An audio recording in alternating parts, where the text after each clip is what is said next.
विश्वशीरुषं देवं विश्वाक्षं विश्वशम्भुवं विश्वं नारायणं देवमक्षरं परमं पदं विश्वतः परमां नित्यं विश्वं नारायणगुं हरिं विश्वमेवेदं पुरुषस्तद्विश्वमुपजीवति पतिं विश्वस्यात्मेश्वरं शाश्वतं शिवमच्युतं नारायणं महाज्ञेयं विश्वात्मानं परायणम्।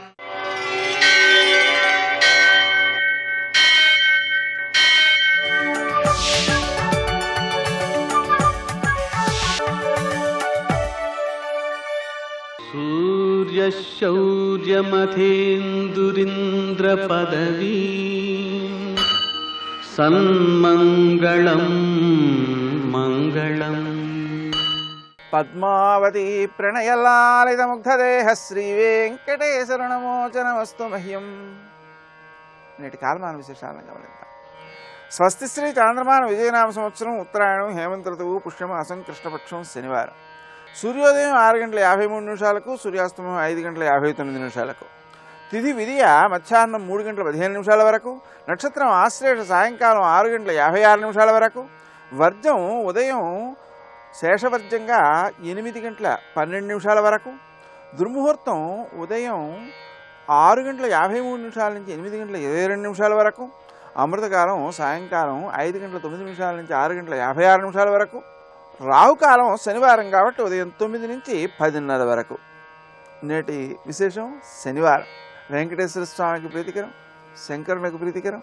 అంటే శివునికి అభిషేకం చేయడం ద్వారా కానీ లేదా నూనెతో అభిషేకం చేయడం ద్వారా కానీ శనికి సంబంధించినటువంటి దోషాలు తొలగిపోతాయి. అలాగే ఆంజనేయ స్వామికి ప్రీతికరం. ఆయన్ని తమలపాకులతో పూజ చేయడం కానీ లేదా సింధూరంతో పూజ చేయడం కానీ ఆయనకి వడమాల వేయడం కానీ ఇవన్నీ కూడా ప్రత్యేకించి చేసుకుంటూ ఉంటారు. ఆ హనుమంతుడిని స్మరించడం ద్వారా శనికి సంబంధించినటువంటి దోషాలు పోతాయి. అంతేకాకుండా బుద్ధి, బలం, యశ, ధైర్యం, నిర్భయత్వం, అరోగిత, అజాడ్యం, వాక్పటుత్వంచ ఇవన్నీ కూడా హనుమంతుని యొక్క స్మరణ వలననే సిద్ధిస్తాయి. హనుమంతుడు అంటాడట, మీకు ఏది కావలసిన అస్తమానం రావణుని దగ్గరికి వెళ్ళి ఆయన్ని అడిగి విసిగించకండి, మీకు ఏది కావాలో చెప్పండి అది నేను ఇస్తాను అంటాడట. మరి మోక్షం కూడా ఆయనతో చెప్పి ఇప్పిస్తానంటాడట. అన్నీ ఇస్తాను అని సిద్ధంగా ఉన్నవాడిని కోరకుండా ఉండడం మన తప్పుతుంది కానీ మరొకటి కాదు కదా. అందుకని ఆంజనేయ స్వామికి ప్రీతికరంగా ఈ పనులన్నీ కూడా చేయొచ్చు. నేటి ఆణిముత్యాలు.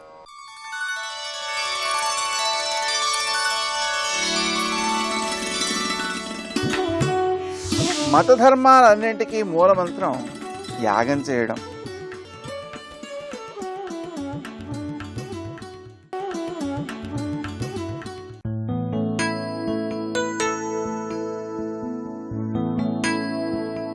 మనసు గాలిపటం. నీలాకాశంలో ఎగిరినా నిస్సహాయంగా కొమ్మలలో చిక్కుకుపోయినా దానికి నీ ప్రయోజకత్వమే కారణం.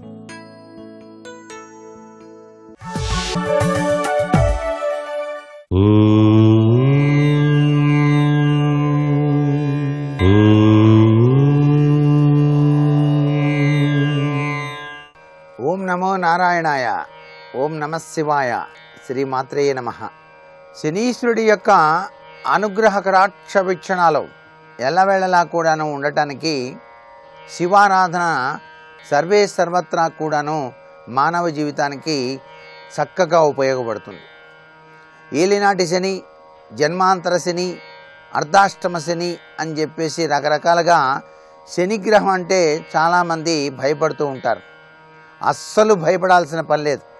కారణం ఏంటంటే శనీశ్వరుడు పరమేశ్వరుని నిత్యం కూడాను ధ్యాన నిమగ్నుడై చక్కగా ఆరాధన చేస్తూ ఉంటాడు. అందుచేత శివారాధన ఎవరైతే చేస్తారో వారి జోలికి శనీశ్వరుడు గ్రహచారరీత్యా కూడాను పట్టి పీడించడం జరగదు అని చెప్పేసి మనకు శాస్త్రాల్లో చెప్పినటువంటి విశిష్టవంతమైనటువంటి విధి విధానం.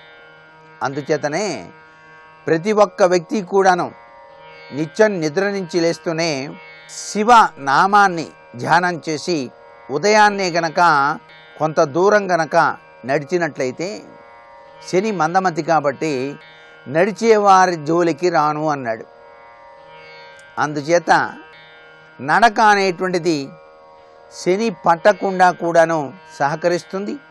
అందుచేతనే మనకి శాస్త్రంలో ఈ హరిహరాత్మక స్వరూపంతో విరాజిల్లేటువంటి అయ్యప్ప దీక్ష కంకణ తత్పరులు తప్పనిసరిగా నల్ల బట్టలు వేసుకొని కాళ్ళకి చెప్పులు లేకుండా నడిచి వెళ్తూ ఉంటారు. ఆ స్వామివారిని దర్శించడానికి కూడా అక్కడ నడిచి వెళ్ళేటువంటి సాంప్రదాయం ఇక్కడ శనీశ్వరుని యొక్క ప్రభావం నుంచి బయటపడటమే. అయ్యప్ప దీక్ష తీసుకుంటే శని ఎటువంటి పరిస్థితుల్లోనూ అనేక ఈది బాధలకి గురి చేయకుండా ఉంటాడు అని కూడా శాస్త్రసమ్మతమైన విషయం. అంతేకాకుండా శని పట్టి పీడిస్తున్నటువంటి వాళ్ళు గోమాత కనుక శనివారం నాడు నువ్వులు బెల్లం కలిపి 3 ప్రదర్శనలు చేసి కనుక తినిపించినట్లయితే శనీశ్వర దోషం నుంచి బయలుపడటానికి ఆస్కారం ఉంది. మీరు ఏదైనా శివాలయానికి వెళ్ళినప్పుడు ఆ శివాలయాన్ని దర్శించి స్వామివారికి అభిషేకం చేయించుకున్న పిదప బయటికి వచ్చిన తర్వాత నల్లటి గుడ్డ పేలికను తీసుకొని గనక చించి ఆ యొక్క దేవాలయ ప్రాంగణంలో కుడివైపుకు గనక పడవేసినట్లయితే బయట తప్పనిసరిగా శనీశ్వర దోషం నుంచి బయలుపడటానికి కూడా ఆస్కారం ఎంతగానో ఉంటుంది సుమా అని చెప్పేసి కూడా శాస్త్రం. అంతేకాకుండా శనివారం నాడు నువ్వుల నూనెతో కానీ లేక ఆముదంతో కానీ నవగ్రహాల్లోని శనీశ్వరుని గనక అభిషేకార్చన చేసినట్లయితే తప్పనిసరిగా శనిగ్రహ దోష నివృత్తి జరిగి తీరుతుంది అని చెప్పేసి శాస్త్రం. ఇంత గొప్ప విశేషం ఉంది కాబట్టే 7 కొండల వాడిని కూడా స్మరిస్తూ ఇంటిలో నిలబడి సుప్రభాతం గనక తెల్లవారుజామునే గనక పఠించినట్లయితే శనీశ్వర దోషం కూడాను తొలగిపోతుంది అని చెప్పేసి శాస్త్రం. ఇంత గొప్ప విశేషాత్మకమైనటువంటి తత్వాన్ని మనం పాటించి సద్వినియోగం చేసుకుందాం మన సంప్రదాయ రీత్యా. సర్వే జనా సుఖినో భవంతు.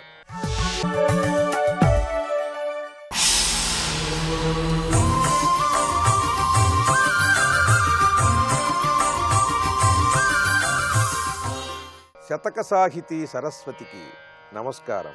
ప్రతి ఎదలోని మోహతిమిరావళి అక్షర దీప ఖడ్గ విస్తృతహతి త్రిళ్ళి ఆత్మగురు శిక్షణ నొందుచు మూఢచాందసస్థితుల నడంచు శక్తి దయచేయుము మానవ జాతికంత అద్యతన యుగాన భద్రగిరిధామ రఘూత్తమ శ్రీమనోహర. ఓ శ్రీరామచంద్రమూర్తి, ఈ ఆధునిక యుగంలో ప్రతి మానవునికి కూడా అద్భుతమైనటువంటి విద్యని నువ్వు ప్రసాదించవయ్యా స్వామి.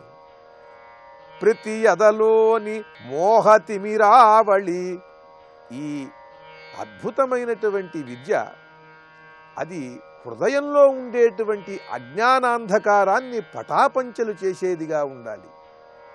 కేవలము వృత్తికి, ఉద్యోగానికి, ధన సంపాదనకి ఉపయోగపడేదిగా మాత్రం కాకుండా ఆ విద్య ప్రతి ఎదలోని మోహతిమిరావళి, మోహము, ఆశ అనేటువంటి చీకటికి నిరంతరము కూడా ఆలవాలమై ఉంటున్నది మానవుడి ఈ హృదయం. కనుక మానవుడిలో ఉండేటువంటి ఈ ఆశ అనేటువంటి చీకటిని అంతమొందించేలాగా అక్షర దీప ఖడ్గ విస్తృతహతి త్రిళ్ళి, అక్షర దీపము, అక్షరజ్యోతిని వెలిగించి ఆ అక్షర దీపం అనేటువంటి ఖడ్గంతో తనలో ఉన్నటువంటి ఈ అజ్ఞానమనే చీకటిని దాన్ని పారద్రోలే విధంగా ప్రతి వ్యక్తి కూడా సంసిద్ధుడు కావాలి. ప్రతి వ్యక్తికి అటువంటి విద్యాశక్తి కావాలి. అటువంటి విద్యను అనుగ్రహించు. ప్రతి ఎదలోని మోహతిమిరావళి అక్షర దీప ఖడ్గ విస్తృతహతి త్రిళ్ళి ఆత్మగురు శిక్షణ నొందుచు. హృదయంలో ఉండేటువంటి అజ్ఞానము, మోహం అనేటువంటి చీకట్లను ఈ అక్షర దీప ఖడ్గం దాన్ని తరిమివేసేలాగా చేసి తనలో ఉన్నటువంటి ఆత్మ అదే గురువై ఆ ఆత్మ గురువు ఇచ్చేటువంటి శిక్షణని అందుకుంటూ తన అంతరాత్మే తనకు ఏది మంచో ఏది చెడో ప్రతివారికి కూడా చెబుతూ ఉంటుంది. ఆ అంతరాత్మ చెప్పేటువంటి బోధని మానవుడు ఎందుకు పట్టించుకోడంటే తనలోనే ఒక ప్రక్కన అజ్ఞానం ఉన్నది. ఈ అజ్ఞానంతో ఆ ఆత్మబోధని పెడచెవిని బట్టి ఈ అజ్ఞానంతో సాగుతూ ఉంటాడు. అద్భుతమైనటువంటి విద్యని, జ్ఞానాన్ని ప్రసాదించే విద్యని గనక నువ్వు వారికి ప్రసారం చేసినట్లయితే ఈ అక్షర దీప ఖడ్గంతో అజ్ఞానాన్ని పారద్రోలుతాడు. అప్పుడు నిర్మలముగా ఉండేటువంటి మహాశక్తిమంతమైన ఆ ఆత్మగురు బోధ, ఆత్మయే గురువై నిరంతరం ప్రతి ఒక్కరికి బోధ చేస్తూ ఉంటుంది. ఆ ఆత్మగురు బోధని గనక అందుకున్నట్లయితే ఆత్మగురు శిక్షణ నొందుచు, ఆత్మ అనే గురువు చేత తాను శిక్షణను పొందుతూ మూఢచాందసస్థితుల నడంచు శక్తి దయసేయుము. మూఢాచారములు, మూఢ విశ్వాసములు, వీటితో జీవితాన్ని పాడు చేసుకోకుండా ఇతరుల జీవితాలను తన మూఢ విశ్వాసములతో శాసించి పాడు చేయకుండా మూఢచాందసస్థితుల నడంచు శక్తి దయసేయుము. మానవజాతికంతా, ఈ మానవజాతి అంతా కూడా మూఢత్వంతో మూఢ విశ్వాసములతో మేము కొలిచేవారే దైవం, మాదే మతం, మాదే విధానం అని ఎవరికి వారు మూఢత్వంతో ఉన్నారయ్యా. దైవాన్ని కొలుస్తూ కూడా అజ్ఞానంలో పడి ఉన్నారు. కనుక ఈ మూఢ ఛాందస స్థితులన్నీ కూడా తొలగిపోయే విధంగా మూఢచాందస స్థితుల నడంచు శక్తి దయసేయుము. మానవజాతికంతా కూడా ఈ అక్షర దీప ఖడ్గాన్ని ప్రసాదించి అజ్ఞానాన్ని తరిమి కొట్టేలా చేసి ఆత్మగురువు దగ్గర శిక్షణ పొందేలా చేసి ఈ మూఢ ఛాందస స్థితుల నుండి బయటపడేలా ఈ మానవజాతిని అనుగ్రహించవయ్యా. అద్యతన యుగాన, ఈ ఆధునిక యుగంలో నువ్వు చేయవలసింది అదే స్వామి అంటూ సమాజం పట్ల బాధ్యత కలిగి సాటివారందరూ కూడా జ్ఞాన మార్గంలో సాగాలని, జ్ఞానమనే వెలుగులో వారి జీవితాలను చక్కదిద్దుకోవాలని ఆ శ్రీరామచంద్రుణ్ణి కోరుకుంటూ ఆర్తితో భక్తితో చక్కని పద్యరచన చేసి గొప్ప శతకాన్ని మనకు అందించిన విద్వత్ కవయిత్రి శ్రీమతి చక్రవర్తుల లక్ష్మీనరసమ్మ గారి శ్రీమనోహర శతకంలోని మరి ఒక పద్యం గురించి రేపు ఉదయం తెలుసుకుందాం. జై శ్రీరామ్. నందబాలం భజరే నందబాలం బృందావన వాసుదేవ వృందలోలం. నందబాలం భజరే నందబాలం బృందావన వాసుదేవ వృందలోలం. శ్రీ వెంకటాచలాధీశం శ్రియాధ్యాసితవక్షసం శ్రితచేతనమందారం శ్రీనివాసమహం భజే. శ్రీనివాసమహం భజే. శివాయ గురవే నమః. శ్రీమాత్రే నమః. శ్రీ విష్ణురూపాయ నమః శివాయ. శ్రీకృష్ణశరణం మమ. అన్నమయ్య కృష్ణ ఉపాసనలో కృష్ణ భక్తులు ప్రధానంగా గీతాచార్యుని వంటి కృష్ణుడు చెప్పిన మాటల్ని మననం చేసుకుంటూ ఆ కృష్ణుని ఆశ్రయించాలి. భగవంతుడిని ఆశ్రయించడం, ఆయన యొక్క మహిమ తెలుసుకోవడం గురువుల యొక్క మాటల ద్వారా గ్రహించగలం. కానీ భగవంతుడే గురువై చెప్పినప్పుడు ఆ మాటలు ఇంకా ప్రమాణంగా స్వీకరించి ఆయన ఆశ్రయించాలి. అందుకే విని యాతని భజించు వివేకమా అని చెప్తూ భూమిలోన జొచ్చి సర్వభూత ప్రాణులనెల్ల ధీమసాన మోచేటి దేవుడ నేను కామించి సస్యములు కలిగించి చంద్రుడని తేమల పండించేటి దేవుడ నేను.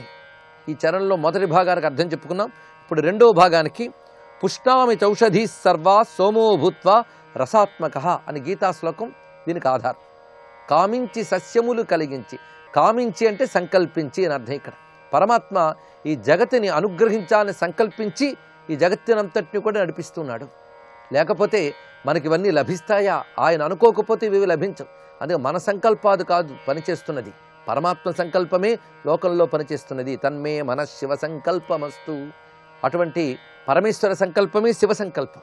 అంటే లోకానికి శుభం కలిగించేటువంటి సంకల్పం అది. ఆ కారణం చేతనే కామించి సస్యములు కలిగించి చంద్రుడని. చంద్రుడు ఔషధీకారకుడు అని మన శాస్త్రం చెప్తున్న విషయం. చంద్రుని వల్ల వచ్చేటువంటి తేమ అనగా ఆర్ద్రత, జలతత్వం ఉన్నదే, దానివల్లనే ఔషధులు మొదలైనవన్నీ ఫలిస్తున్నాయి. చంద్రకళల్ని ఆధారం చేసుకుని ఔషధులు ఫలిస్తాయి. ఆయన రసానికి అధిపతి. ఆ కారణం చేతనే పుష్ణామి చౌషధి సర్వా సోమో భూత్వ రసాత్మక. నేను రసాత్మకుడైన చంద్రుడనై ఈ జగతిలో ఔషధుల్ని పండిస్తున్నానని గీతలో స్వామి చెప్పిన వాక్యం. దాన్ని ఇక్కడ తేమల పండించేటి, ఆ రసాత్మక అనే మాటకి తెలుగు మాట తేమల అని చూపిస్తున్నాడు. నిజానికి తెలుగులో పారిభాషిక పదాలు తయారైనవి చాలా తక్కువ ఉన్నాయి. మనం సంస్కృత భాషనే పారిభాషిక పదాలుగా తీసుకుంటూ అదే తెలుగు అనుకుంటున్నాం. సంస్కృతం తెలుగు నిజానికి ఒకే దేశానికి సంబంధించిన భాషలు గనక రెండిటికి దగ్గరతనం ఉంది, సందేహం లేదు. అయినప్పటికీ కూడా సరి అయిన తెలుగు మాటలు కూడా పారిభాషిక పదాలుగా తీసుకుంటే చాలా బాగుంటుంది. దానికి కొంతమంది ఉద్యమించారు తెలుగు భాషలో. అన్నమయ్య కీర్తనల ఆధారంగా అటువంటి పారిభాషిక పదాలు తయారు చేయవచ్చేమో మేధావులైనటువంటి పరిశోధకులు ఆలోచించవలసిన అంశం ఉన్నది. ఎలాగైతే ఓజస్సు అనే దానికి ధీమసాన అనే మాట చూపించాడు, అదేవిధంగా రసాత్మక అనే మాటకి తేమల పండించేటి అని చక్కటి తెలుగు మాట వేశారు. తేమ అంటే ఆర్ద్రత, అటువంటి ఆర్ద్రతతో పండిస్తున్నవాడు నేను అని. దీపనగ్నినై జీవదేహముల అన్నములు తీపుల నరగించేటి దేవుడ నేను, ఏపున ఇందరిలోని హృదయములోన నుండు దీపించు తలపు మరపై దేవుడ నేను. దీపనాగ్నినై జీవదేహముల అన్నములు, ప్రతివారి యొక్క జఠరంలో జ్వలించేటువంటి అగ్నిగా నేనుంటూ వారు తిన్నటువంటి అన్నములను అరిగిస్తున్నవాడని నేనే అని కృష్ణ పరమాత్మ చెప్పాడు. ఇది కూడా భగవద్గీతలో 15వ అధ్యాయంలో వస్తున్నది. వరుసగా ఉన్న 13, 14, 15 శ్లోకాలు. ఆ 3 శ్లోకాలకు ఒక మహిమ ఉన్నది. ముఖ్యంగా భోజన సమయంలో అధ్యాయమంతా చదువుకోలేకపోతే ఈ 3 చదువుకోవాలని పెద్దలు చెప్తారు. ఎందుకంటే భూమి, తర్వాత ఔషధులు పండించేటటువంటి చంద్రుడు, ఆ తర్వాత మనలో జఠరాగ్ని, మనకి జ్ఞాపకము మరపు ఇచ్చేటువంటి బుద్ధిశక్తి, వీటిని ఇక్కడ చూపిస్తున్నారు 2 చరణాల్లో. దీన్ని బట్టి మనకు కావాల్సింది ఇంకేం కావాలి? సరైన అన్నం దొరకాలి. అన్నం వల్ల రోగాలు బాధలు లేకుండా ఉండాలి. ఆ తర్వాత బుద్ధి సరిగ్గా పనిచేయాలి. ఇది కోరుకుంటే చాలు కదా. అందుకు అటువంటి మంత్రశక్తి ఆ శ్లోకాల్లో ఉంది. అది ప్రతివారు నిత్యము మననం చేసుకోవాలి ఈ 3 శ్లోకములు. అలాంటి 3 శ్లోకాల భావాన్ని కీర్తనగా అందించడంలో ఆ శ్లోకాలపై అన్నమయ్యకి ఎంత ప్రతిపత్తి ఉన్నది, ప్రేమ ఉన్నది తెలుస్తున్నది. అందుకు దీపనాగ్ని అన్నప్పుడు ఇక్కడ జఠరాగ్ని అర్థం తీసుకోవాలి. అహం వైశ్వానరో భూత్వా ప్రాణినాం దేహమాశ్రిత ప్రాణాపాన సమాయుక్త పచామ్యన్నం చతుర్విధం అనేటువంటి శ్లోకం 14వ శ్లోకం. దాన్ని ఇక్కడ 2 వాక్యాల్లో ఈ చరణంలో మొదటి భాగంలో చెప్తున్నారు అన్నమాచార్యుల వారు. అహం వైశ్వానరో భూత్వా ప్రాణినాం దేహమాశ్రిత, జీవుల యొక్క దేహములో నేను వైశ్వానరుడనై అంటే అగ్నినై ప్రకాశిస్తూ వారు తిన్నటువంటి ఆహారాల్ని ప్రాణాపానములనే వాయువులతో సహాయం చేసుకుని నేనే అరిగిస్తున్నాను అన్నాడు స్వామి. దీన్ని బట్టి జఠరాగ్నిగా ఉన్నటువంటి వాడు అన్నాన్ని ఎలా జీర్ణం చేస్తున్నాడో తెలుసుకోవాలి. ఇది వేదమునందు కూడా సౌగ్రభుగ్ విభజంతిష్టన్ ఆహారమజరక్కవి అనే మంత్రంలో చెప్తున్నారు. మనం తిన్న ఆహారాన్ని అగ్రభుక్ మొట్టమొదటి ఎవడయ్యా స్వీకరిస్తున్నాడంటే లోపల జఠరాగ్నిగా ఉన్నటువంటి అగ్ని. అతడే విభజన్ ఆహారం అజరక్కవి, ఆ తిన్న ఆహారాన్ని సరిగ్గా విభాగం చేసి అరిగిస్తున్నాడు. లేకపోతే మనమే తింటున్నామా, మనమే అరిగిస్తున్నామా? మనం అనుకుంటా అంతా మన నిర్వాకమని. నోట్లో పడేసుకోవడం వరకే మనకు తెలుసు. పడిందాన్ని అరిగించడం మన పని కాదు, లోపల జఠరాగ్ని యొక్క పని. ఆ లోపల ఉన్నటువంటి వాడే పరమాత్మ. అందుకే పరమాత్మ చేసే పని ఏమిటయ్యా అంటే అగ్రభుక్కుగా ఉన్నటువంటి జఠరాగ్ని అతడే. ఈ భావం ఒక్కటి మనస్సులో పెట్టుకుంటే రోజు భోంచేసేటప్పుడు యజ్ఞం చేస్తున్న అనుభూతి కలుగుతుంది. యజ్ఞమునందు ఎలాగైతే ఆహుతులు వేస్తూ భగవంతుడికి ఇస్తున్నాం అనుకుంటున్నామో అదేవిధంగా జఠరాగ్ని అనబడే అగ్నిహోత్రంలో అన్నరూపమైన ఆహుతులు వేస్తున్నామని తెలుసుకుంటే ఆ జఠరాగ్ని సాక్షాత్ నారాయణుడిని స్పృహ కలిగితే అన్నం యజ్ఞం చేస్తున్న భావనతో తింటాం. ఆ భావనతో తింటే అన్నం తినడం నిజంగా యజ్ఞం అవుతుంది. అలాంటి అన్నం సద్బుద్ధినిస్తుంది, ఆరోగ్యాన్ని ఇస్తుంది, చక్కటి జీవితాన్ని ఇస్తుంది, అనంతరం జ్ఞానానికి హేతువుతుంది. అలాంటి అన్న శుద్ధి కావాలి అంటే ఈ మంత్రం చదువుకోవాలని చెప్తారు పెద్దలు. అన్నాన్ని ఆశ్రయించి అనేక దోషాలు ఉంటాయి. ఆ దోషాలు మన కంటికి కనబడవు, కానీ తిన్నాక అవన్నీ దోషాలుగా సంక్రమిస్తూ ఉంటాయి. అందున ఈ రోజుల్లో ఒక నియమం లేనటువంటి అన్నాహారాలు స్వీకరించడం ఎక్కువ కనబడుతుంది. ఆ దోషాలు పోవాలంటే తినేటప్పుడు ఈ శ్లోకం అనుకుంటే చాలు అని పెద్దవాళ్ళు మనకు పరంపరగా అందించారు. అహం వైశ్వానరో భూత్వ అనేటువంటిది. అయితే దానికి అనుబంధంగా ఈ గామావిశ్య భూతాని మొదలైనవి కూడా కలుపుకుంటే మొత్తంగా మన శరీర వ్యవస్థ, జీవ వ్యవస్థ, విశ్వ వ్యవస్థ అంతా ఈ 3 శ్లోకాల్లోనే ఉంది. అందుకే ఈ 3 శ్లోకాలు సారవంతమైన శ్లోకాలుగా భావించి విజ్ఞుడు జ్ఞాని అయినటువంటి అన్నమాచార్య ఈ కీర్తనలో పొదిగించారు. ఆయన మొదట ఒక శ్లోకం 2 చరణాలు చేశారు. ఇక్కడ చిత్రం ఏంటంటే ఒక్క చరణంలో మొదటి 2 వాక్యాలకి ఒక శ్లోకం మొత్తం తీసుకున్నారు. ఆయన దేన్ని ఎంత చూపించాలో అన్నమాచార్యుల వరకు తెలుసు. అందుకే ఇక్కడ ఒక్క వాక్యంలోనే దీపనాగ్నినై జీవదేహముల అన్నములు తీపుల నరగించేటి దేవుడ నేను. తీపులు అన్నప్పుడు ఇక్కడ సారములు అని అర్థం. వారు తిన్న అన్న సారాలని అరిగిస్తున్నానని. ఇక్కడ చతుర్విధాహారములు అని చెప్పారు. అవి భక్ష్య భోజ్య చోష్య లేహ్యములు అని చెప్పబడుతున్నాయి. ప్రతివారు తినే ఆహారము 4 రకాలుగా ఉంటాయి. అయితే నిజానికి మానవులు మాత్రమే కాకుండా సర్వజీవులు ఆహారం తీసుకుంటున్నాయి. అలా చెప్పగలిగితే రకరకాల ఆహారాలు ఉంటాయి. ఒకటి వాయు రూపంలో, ఇంకోటి ద్రవ పదార్థ రూపంలో, ఇంకొకటి ఘన పదార్థ రూపాల్లో, ఇలా రకరకాలుగా ఉంటూ ఉంటాయి. అందుకు సృష్టిలో సర్వజీవులు తీసుకునే ఆహారములు కూడా ఇక్కడ స్వీకరించవచ్చు. అలాగా వారు తినే ఆహారాలను అరిగిస్తున్నది పరమాత్మే. నిజానికి శరీరంలో నడుస్తున్న వ్యవస్థ అంతా కూడా ఏ చైతన్యం వల్ల జరుగుతుందో ఆ చైతన్యమే భగవంతుడని స్పృహ ఎల్లవేళలా కలిగి ఉండాలి. అది అప్పుడప్పుడు కాదు, ఎప్పుడు ఉండాలి. ఎప్పుడు ఉండాలంటే ఇలాంటి వాక్యములు ఎల్లవేళలా మననం చేసి విని ఆతని భజించు వివేకమా అని చెప్పినట్టు మన వివేకం ఉపయోగించాలి. మన వివేకాన్ని ఉపయోగించుకోవట్లేదు. కేవలం తిని తిరగాలని ఉద్దేశమే తప్ప ఎలా తినాలనే సంస్కారాలు మనకు పోయాయి.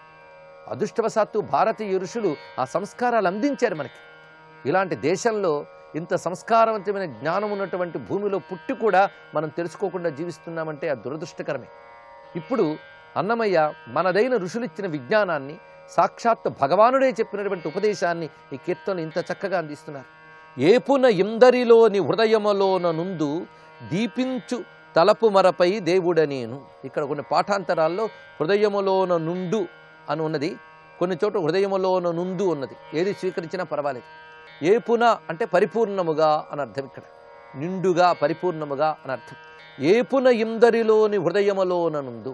ఇక్కడ ఏపున అని వేయడంలో విశేషం ఏంటంటే హృదయం నిజానికి పరిమితి స్థానంగా మనకు కనబడుతుంది.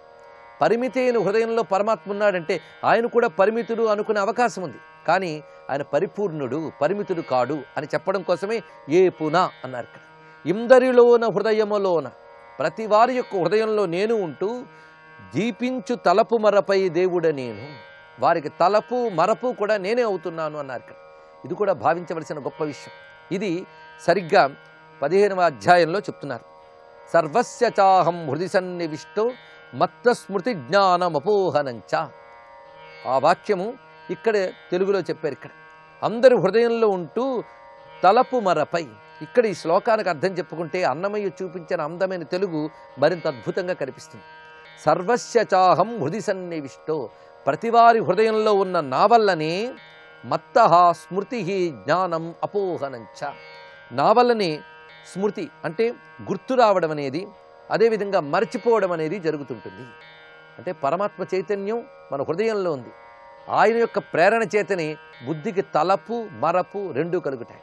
స్మృతి అపోహనం అనే మాటకి ఎంత చక్కగా చూపించారంటే తలపు మరపు అనే చక్కటి తెలుగు మాట వేశారు.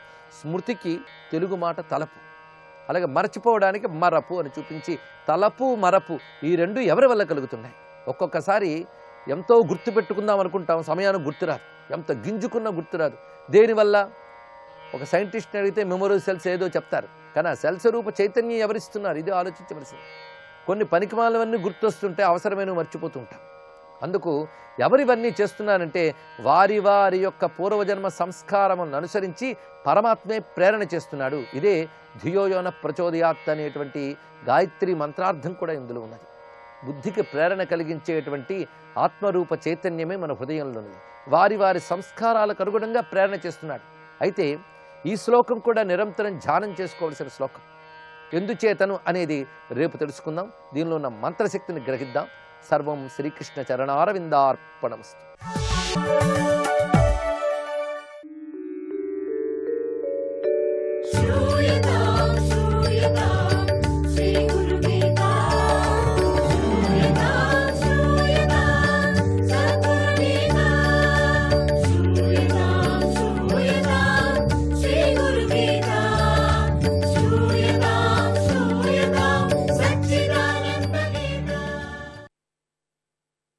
జై గురుదత్త. ప్రతిరోజు నిద్ర లేవగానే తలలో తెల్లని సహస్రార పద్మం ఉందని ధ్యానించాలి. మన తలలో పైన తెల్లని సహస్రార పద్మం ఉంది అని ధ్యానించాలి. ఆ పద్మంలో సద్గురువు కూర్చున్నట్లు భావించాలి. ఆయన కాళ్లను, చేతులలో వరముద్ర, అభయముద్రలను, ప్రశాంతమైన ముఖాన్ని మనోనేత్రంలో స్పష్టంగా చూడాలి. ఈ ధ్యానం చేస్తున్నంతసేపు మనసులోని మరో భాగంతో ఆ గురుదేవుల యొక్క పేరుందే ఆ మహామంత్రాన్ని జపిస్తూ ఉండాలి. గురుదేవుడి యొక్క పేరుతోనే జపం చేస్తూ సహస్రార పద్మ రూపంతో ఉండే తెల్ల పద్మంలో స్వామి అంటే గురువు గారు కూర్చున్నట్టుగా ఆయన కాళ్లను, చేతులను అంటే వరముద్రను, అభయముద్రను చూస్తూ ధ్యానం చేస్తూ ఆ ధ్యానంతో ఆ గురుమంత్రానితోనే ధ్యానం చేస్తూ ఉండాలని. ఆయనలోనే సర్వదేవతల రూపాలు కలిసి ఉన్నట్లు భావించాలి. ఆయనలోనే అన్నీ ఉన్నాయని. ఒక గోమాత యొక్క మనం ఒక చిత్రాన్ని చూస్తూనే ఆ గోమాతలో అన్ని దేవతలు కొలిచారు. విశ్వరూపం ఒక్క ఫోటో చూస్తూనే మనకేమనిపిస్తుంది, ఆ విశ్వరూపం సమస్త ప్రపంచము దాంట్లో కనపడినట్టుగా ఉంటుంది. అట్లనే ఆ గురుమూర్తిలో కూడా మనం చూడాలి. ఆయనలోనే సర్వదేవతల రూపాలు కలిసి ఉన్నట్లు భావించాలి. దానినే మాటిమాటికి దర్శించాలి. అలా రూపాన్ని చూస్తూ ఆయన పాదాలకు అభిషేకం చేయాలి.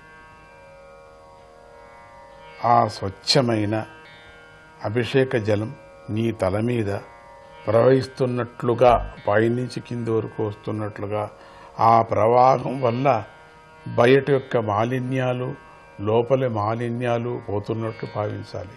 కడుగుతున్నది పైనుంచి నీళ్లులాగా, అమృతం ధారలాగా పడుతూ ఉంటే లోపల ఉండేది బయట ఉండేటువంటి చికాకులు అన్ని మాలిన్యము మొత్తం మురికంతా పోయింది అనే భావన మనకు రావాలి. ఇది ఒక యోగ ప్రక్రియ. ఇలా చేసినట్లయితే తక్షణంలోనే మాలిన్యాలన్నీ తొలగి రజోగుణ తమో గుణాలు నశించిపోతాయి. స్థూల శరీరంలోని సూక్ష్మ శరీరంలో కానీ ఏ పాపము ఉండదు. స్ఫటికశిలలాగా స్వచ్ఛమైన సత్వమూర్తిగా సాధకులు తయారవుతారు. అందరూ ప్రతిరోజు నిద్ర లేవగానే దీన్ని అభ్యాసం చేయండి. ఇది చాలా ముఖ్యమైనటువంటి జపం. ఇది గురువు పాదాలను, చేతులను, ముఖాన్ని, కన్నులను ప్రత్యక్షంగా ధ్యానించాలని ఇందాక మనమంతా చెప్పుకున్నాం కదా. ఇందుకు కారణం ఈ శ్లోకంలో వివరిస్తున్నారు. తీర్థాని దక్షిణే పాదే వేదాస్తన్ముఖమాశ్రితాః పీయూషభాజనం హంహో సద్గురోః కరనేత్రయోః. ఆయన కుడిపాదంలో సర్వతీర్థాలు ఉన్నాయి. తీర్థాలు అంటే పుణ్యక్షేత్రాలు, పుణ్యనదులు. నిజానికి ఆయన పాదమే అన్ని తీర్థాలు. ఆయన ముఖమే వేదం. ఆ ముఖాన్ని ధ్యానంలో దర్శిస్తే అన్ని వేదాలు పారాయణం చేసిన ఫలితం మనకు కలుగుతుంది. ఆయన కాళ్ళు, చేతులు కేవలం అమృతమయాలు. ఆ చూపు వల్ల, ఆ కరస్పర్శ వల్ల యోగామృతం సాధకుల్లోకి ప్రవహిస్తుంది. ఇది బాగా మళ్ళీ మననం చేసుకుంటూ ఉండాలి. జై గురుదత్త.